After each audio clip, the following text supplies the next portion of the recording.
देशाचा अर्थसंकल्प सादर झाला आहे आणि यामधून नेमकं कोणाला काय मिळालं याविषयी उहापोह होत असतानाच याचा अर्थ सुद्धा आपण समजावून घेण्याचा प्रयत्न करतोय। टॅक्स स्लॅबमध्ये कोणताही बदल झालेला नाहीये, त्यामुळे नोकरदार वर्गाला कोणताही दिलासा मिळाला नाहीये। आतापर्यंत ज्या पद्धतीने ते कर भरत होते त्याच पद्धतीने त्याच स्लॅबमध्ये त्यांना टॅक्स भरावा लागणार आहे।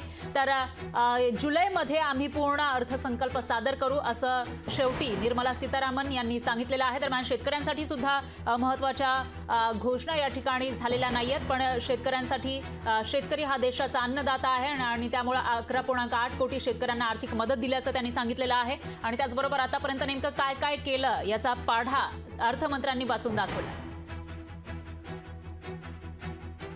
दरम्यान यावर बोलण्यासाठी शेतकरी नेते अजित नवले हे आपल्यासोबत थेट जोडले गेले आहेत, त्यांची प्रतिक्रिया आपण घेऊयात।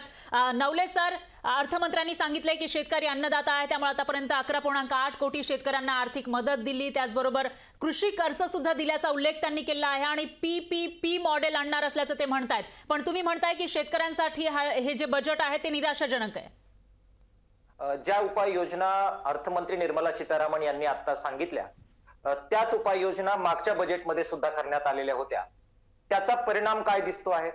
त्यांनीच जो आकडेवारी दिली त्याच्यानुसार शेतीचा जो विकास दर आहे तो 4% आगामी काळामध्ये घसरून तो 1.8% खाली येईल, हे स्वतः त्यांच्याच अर्थसंकल्पाच्या पार्श्वभूमीवर काढण्यात आलेल्या पेपरमध्ये सांगितलेलं आहे। म्हणजेच जी धोरणं ती आतापर्यंत घेत आहेत, कृषी सन्मानच्या अंतर्गत शेतकऱ्यांना 11.6 कोटी शेतकऱ्यांना ज्या प्रकारचं अनुदान देत आहेत, ज्या प्रकारचे वेगवेगळ्या प्रकारच्या स्कीम्स आणतायत, त्याचा परिणाम म्हणून शेतीचं संकट वाढतंय, शेतकऱ्यांच्या आत्महत्या वाढतायत। त्यांच्या त्या धोरणामुळे शेतीचा विकास दर 4% घसरून 1.8% येण्याची परिस्थिती आगामी काळात निर्माण झालेली आहे।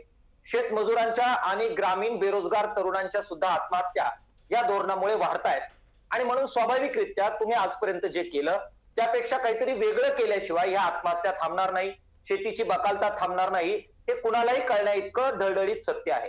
मात्र आज आपण ज्यावेळी बजेट पाहिलं त्यावेळी असं नवी कोणतीही योजना यावेळी आणण्यात आलेली नाही। मागं जे केलेलं होतं तेच पुढे चालू ठेवण्यात आलेलं आहे।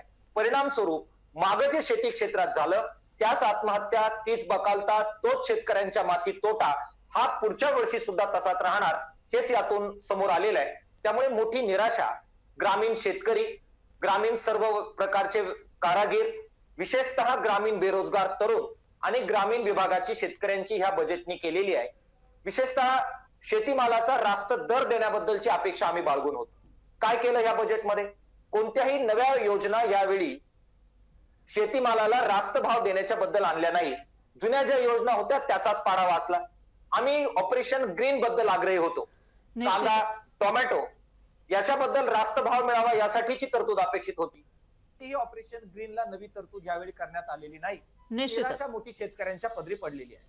निश्चितच नवले सर, तुमचा मुद्दा लक्षात आला आहे। दरम्यान धन्यवाद, तुम्ही लोकशाही मराठीशी बोललात त्याबद्दल। लोकशाही मराठी ऐका, पहा, जागरूक रहा।